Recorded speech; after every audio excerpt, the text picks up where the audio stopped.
সম্প্রতি রাজ্যে একটি বেসরকারি সংস্থা দ্বারা পরিচালিত শান্তিনিকেতন মেডিকেল কলেজের ক্যাম্পাসের ভিতরে মনীষা দাস নামে এক কর্মরতা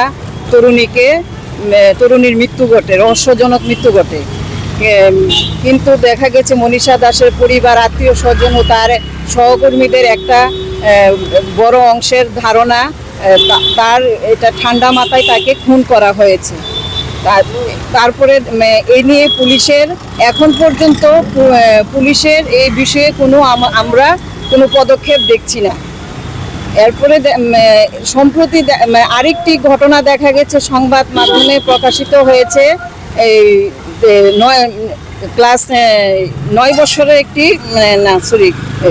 ক্লাস 9ম শ্রেণীর একটি ছাত্রীও গণধর্ষিতা হয়েছে কিল্লা এলাকায়।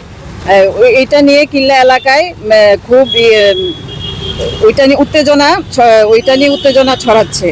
কিন্তু আমরা দেখেছি যে দুইটা ঘটনাতেই এখন পর্যন্ত পুলিশের কোনো ভূমিকা আমরা দেখতে পাচ্ছি না। এই নিয়ে জনমানুষে খুব পুলিশের ভূমিকা নিয়ে প্রশ্নের মুখে পড়ছে। তার জন্য আমরা মহিলা সংগ্রাম পরিষদের পক্ষ থেকে দাবি করছি যে আজকের এই মহিলাদের নিরাপত্তা রক্ষার জন্য আমাদেরকে আরক্ষা দপ্তরের প্রধানের কাছে এটাই দাবি থাকবে যে উনি প্রকৃত দোষীদের চিহ্নিত করে তাদের জন্য কঠোর পদক্ষেপ গ্রহণ করুক।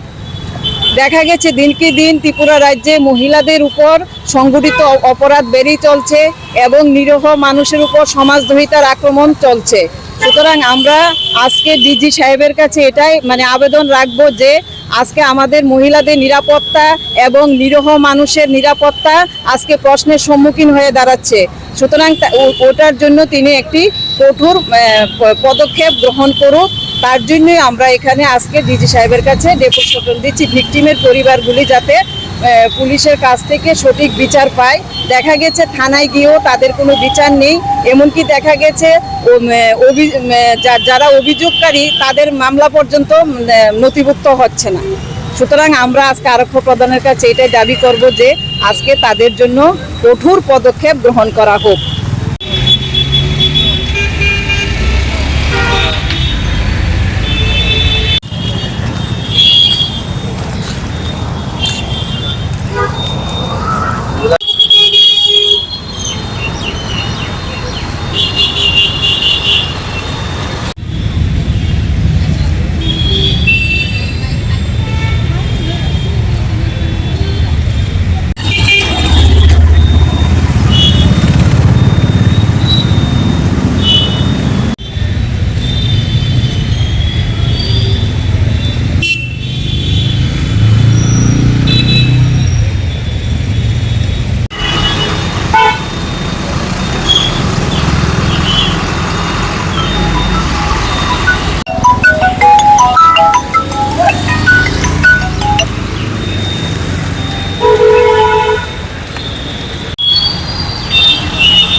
আমরা মহিলা সংগ্রাম পরিষদের পক্ষ থেকে আসছি, রাজ্য কেন্দ্রীয় কার্যকরী পরিষদ।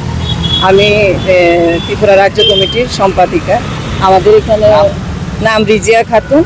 আমাদের রাজ্য কমিটিতে প্রেসিডেন্ট আছে, ওনার নামটা সমাপিকা।